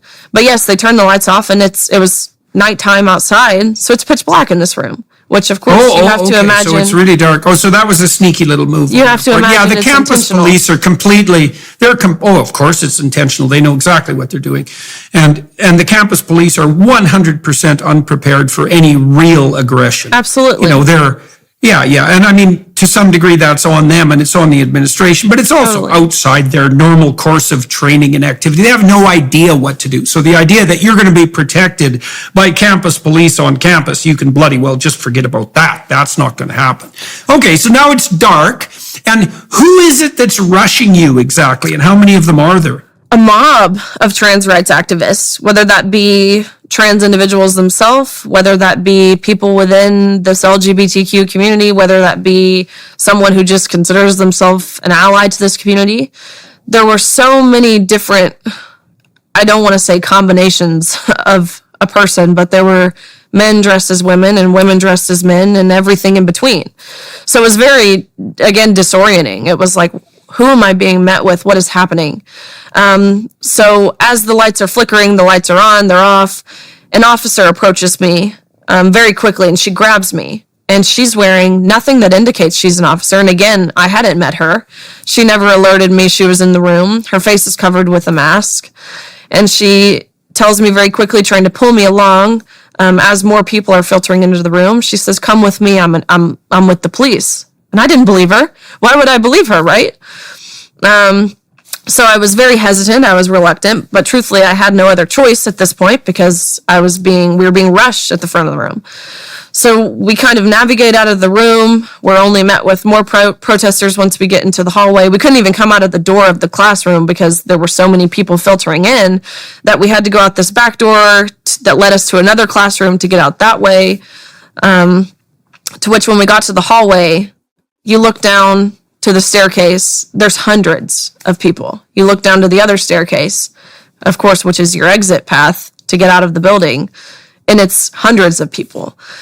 So ultimately, we had no other choice than this officer led me to another room along that same hallway where I was barricaded for 3 hours, over 3 hours, which was interesting. It was, in those moments, in those hours, you fear for your life, hearing what these people are yelling, hearing the things they want to do to you. An array of things, all of which were violent and vengeful and hateful, and all of the words, of course, in the... Well, let's hear them. What did they tell you? Some of the things they were yelling. Away. One of the terms they kept using, which I think is so ironic, they kept saying, "We fight back." And I thought about this, and I thought, the day before this event, the press secretary of the Biden administration, in a press conference, said the words, "Our trans community, they're resilient and they fight back." And so it just kept replaying in my head. Wow, they're using verbatim the same verbiage that Jean-Pierre, whatever her name is using. They were yelling things. I see. So this is right from the top. That's one of the things that really makes you wonder just exactly what country you're in at a time like that, doesn't it? Absolutely. When the people who are threatening you and barricading you in because you're objecting to being, what would you say, subjected to an unfair competition by any reasonable standard, and now you're being mobbed by half-demented lunatics who are directly acting out words that have come from the highest possible state or, federal authorities. Yeah, that's real cute. There's a betrayal for you. That's a nice one. They were yelling things such as to the officers who were standing outside. They were saying, "You're only protecting her because she's white." They were yelling things, they were yelling things such as, "You shouldn't have come here. You should have known what you were getting yourself into. You knew we would riot. Let her out of that room so we can handle her ourselves." At a point, What do you think would have happened? What do you think would have happened, just out of curiosity, or what were you imagining would happen if they would have got access to you? It's a scary thought. Do you have any sense, like realistic? Yeah, it's a scary thought. Well, we saw what happened to Posey Parker in New Zealand, right? She got mobbed quite nicely, and she had tomato soup doused on her. It never got to the point of, permanent physical violence, but they would have. What do you think would have happened? I think just that. I think these people, based off of what they were saying, they were explicitly saying they wanted to hurt me. I don't know to what extent that looks like, but I'll tell you, these people they were unhinged. They were relentless. And that's something they kept saying is, "We're not letting up." Right, well, and they're in a mob too, which is always a bad thing, right? Because even if each of those people was only 5% insane on their own, in a mob, they're 100% insane. And so how many people are in there barricaded in with you, and why were the barricades effective? Why didn't they just hammer down the doors and have at her? It was just, in terms of people in the room, other than the officers, it was just me in that room. There was a few officers who would filter in and out, but there was a few campus officers who stood outside the door who kept people from, I guess, tearing down the door. How did they treat you? How did the officers themselves treat you? What was their attitude towards you like? I of course respect law enforcement and applaud them for their job because it's a hard job and it's a thankless job. But these officers were, I don't know if pitiful is too harsh, but they were terrified. They were terrified. They were scared to be seen as anything other than an ally to this community. There was one person in the mob who was African American, who I guess the officer just had to push around a little, and to which this person yelled back, you're only doing this because I'm African American, I'm going to sue. And so these officers, they don't want to put themselves in that position. They've seen how that's gone in the past, again, to a much greater extreme, but they don't want to deal with this. They want all hands off deck.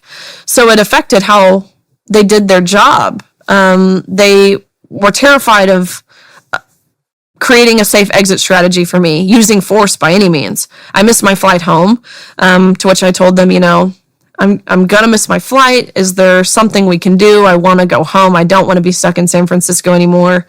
To which at this point, I began to get upset. Right. So at that point, you're essentially kidnapped. Well, it gets even better from there, because inside this room, I could hear these protesters on the outside. And probably 2 hours or so in, maybe 2.5, these protesters, the dean of students shows up. These protesters are trying to negotiate if I make it home safely. They're saying if she wants to make it home, she has to pay us. To which the dean of students is negotiating with them. They all claim... Pay you? What? Pay you? Meaning what? I had to pay the mob. That's what they were claiming. Well, what did you have to pay them? A couple suggestions What was the idea? made. One person suggested, if she wants to make it home safely, she has to pay us $10 each, which is so silly.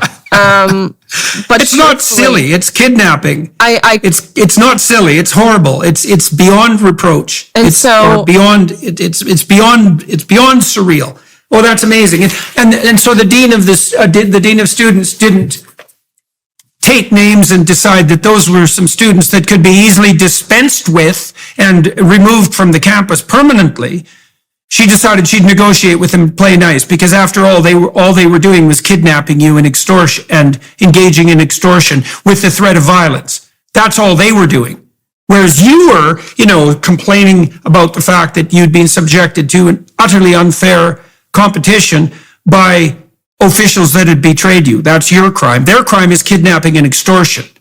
And you'll love this. Cute. Because after this event, I can talk a little bit about how I actually got out. But after this event, rather than releasing a statement saying we condemn violence or we have to uphold the freedom of speech, the vice president of student affairs, her name is Dr. Jamila Moore, she sent out an email to their student body. In this email, it says, "We applaud our brave students. They were in a situation where they were met with adversity. They were met with, they were put in a very hard circumstance listening to someone who spreads violence. And we applaud their bravery and their peaceful protest." Sent an email to their university describing what I went through as peaceful. And so I read this. Yeah. And I'm so curious. Well, that's a real backhanded compliment that you're a sufficiently terrifying force to have oppressed, 200 rampaging mobsters. You really are quite the monster if you were able to manage that. Exactly. While you're being barricaded in a room and essentially kidnapped and extorted. So, that's definitely a compliment to Totally. you in the most backhanded possible way. Yeah. Well, it's quite something to watch this, this offer of an extended sense of victimization to the perpetrators themselves. Had to undergo all the trauma of having to listen to you describe how you were betrayed by the NCAA and by the Biden administration and by all the virtue signaling dimwits who thought that forcing you and your teammates to compete against a man was actually acceptable and morally justifiable. And so now we're in a situation where your mere attempts to defend yourself are regarded as some variant of hate speech and provocation to violence. Yeah, that's perfectly goddamn delightful. That's a lovely way to think about it. So, I don't suppose you heard from anyone like Kamala Harris, for example, complimenting you on your bravery. I know she sent off a missive a while back to Dylan Mulvaney, letting him know what a brave soul he was for doing whatever the hell it is that he's doing. I don't suppose you heard anything from anybody up in the Democratic authorities I complimenting sure have you on not. your bravery. Absolutely Yeah, not. I bet you haven't. No. Yeah. That is, I'm not holding my breath. That's... No. No. Okay, so let's look. We should wrap this up. We've been going for about 90 minutes. That's a lovely story to conclude with. And so, wow. So one final question, perhaps, and maybe there's something else you want to add as well. That's quite the experience you went through at SFU. I experienced something like that at Queen's University. We were barricaded into I had 500 people in there with me, but the mob came and barricaded the doors, and they were pounding on the windows, and which they eventually broke. And it was quite the mob scene. Wow. And so So I'm familiar with that kind of thing. Although you were outnumbered a lot worse than I was, let's say.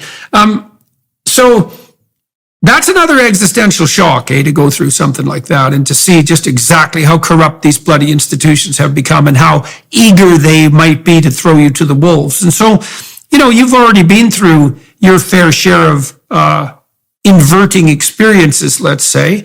What did this do to you? It was interesting and what conclusions have you drawn? At first, naturally, this almost deters you, right? I mean, when you're met with this kind of force, it's terrifying. Again, based off of what they were yelling, how they orchestrated all this, how the officers did nothing, how the administration applauded it. It just makes you feel as if you're doing something wrong. But after, of course, the next day, I step away from the situation. I'm thinking to myself on my flight back home. Eventually, I made my flight back home. And it just occurred to me, they have nothing else to dissuade from my argument other than reacting that way.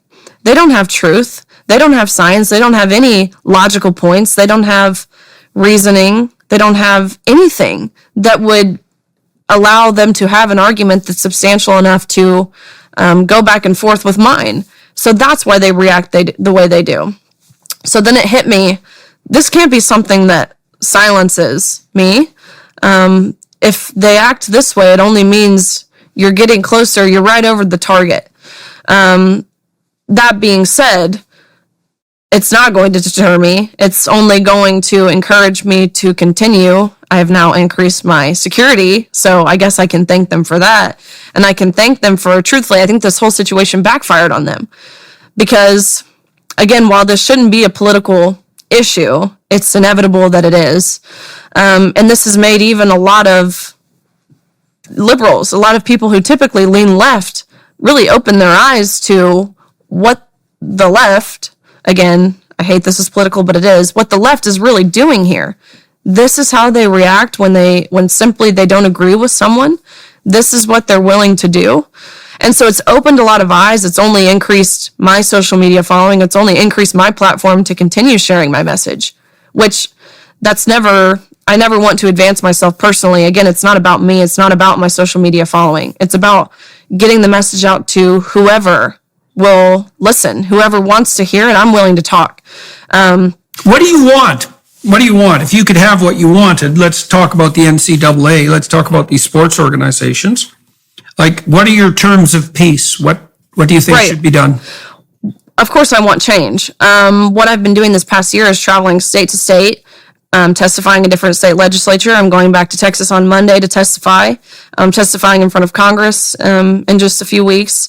So whether that be the state level, the federal level, upholding Title IX, that's a big ordeal right now.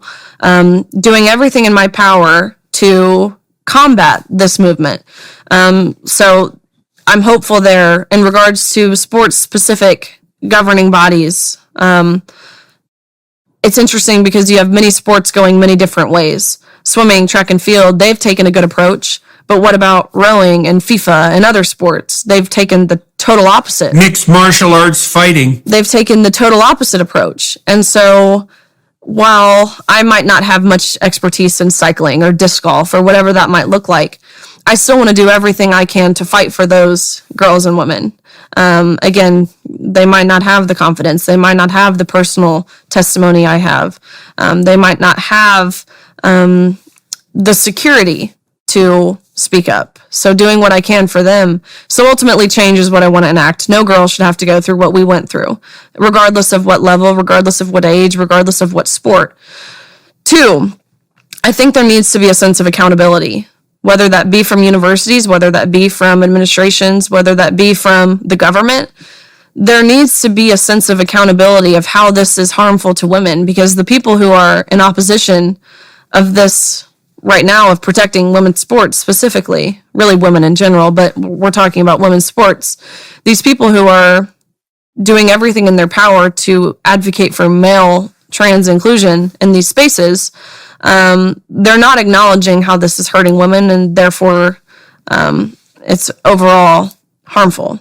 I believe there needs to be a sense of acknowledgement from all of those different entities that I listed to understand why this is harmful to women. So that's what I've been trying to communicate to anyone and everyone who will listen. Yep. Well, kind of looks to me like you're doing it with a fair degree of effectiveness. And so, congratulations on that front. I'm sure you've got no shortage of surreal adventures in front of you over the next while, because, this is a crazy situation that you found yourself in. And you certainly saw that at San Francisco State, to be mobbed like that, and then to have the administration feel sorry for the mobbers and to acclaim their virtue for, having the courage to stand up to such a reprehensible, powerful individual as you. It's quite the bloody charade, and it's very much emblematic of what's going on in the universities. They have many sins on their conscience, that's for sure, and this is one of them. And this whole spectacle is so surreal that it's a form of black comedy, and it's quite something to be in the midst of that maelstrom. But you seem to be holding your head up quite nicely, and if you're careful and you've been smart enough not to apologize or backtrack, and that's a big deal. So tell the people that you're in touch with, that especially Leah Thomas's teammates, that I'd be more than happy to talk to them if they'd like to share with me exactly what has happened. That'd be great. Especially with regards to the administrators of the athletic events and the university administrators, especially. I'd really like to talk to them about how it was that they got finagled into taking mandatory ethical retraining programs as a way of redressing their complaints. Because that is so inexcusable that it's a whole new level of Absolutely. Miraculous and malevolent stupidity. Right. It is. Oh, you don't have a problem. You're actually mentally ill. And if you were just a little bit more compassionate, you wouldn't mind sharing your locker room with a demented male narcissist. Absolutely. So, right. So we could have a fun conversation about that, so you can let them know. I will. They'll love that. All right. Okay, so Riley, thank you very much for agreeing to talk to me today. That was quite fascinating. And, congratulations on your hard-won resilience. It seems to all that dedication seems to have paid off in a very strange way, and God only knows where that'll lead. And to everyone watching and listening on YouTube, thanks for your time and attention. To the Daily Wire Plus people for facilitating this conversation. Thank you to the film crew here in Porto, Portugal. Thank you for making this so smooth and making it work. And I'm going to continue to talk to Riley for another half an hour on the Daily Wire Plus platform side of things behind the paywall. If any of you who are listening are inclined to throw a little support in their direction, you might want to consider doing that, because we are in something approximating pretty deep cultural war, and you might want to, do what you can to support those people who are, let's say, who are supporting the proposition that women shouldn't compete against giant men in their own sports, just for starters. So, all right, Riley, good to meet you. And Yes, you too. We'll meet again here right away. Okay. Hello, everyone. I would encourage you to continue listening to my conversation with my guest on dailywireplus.com.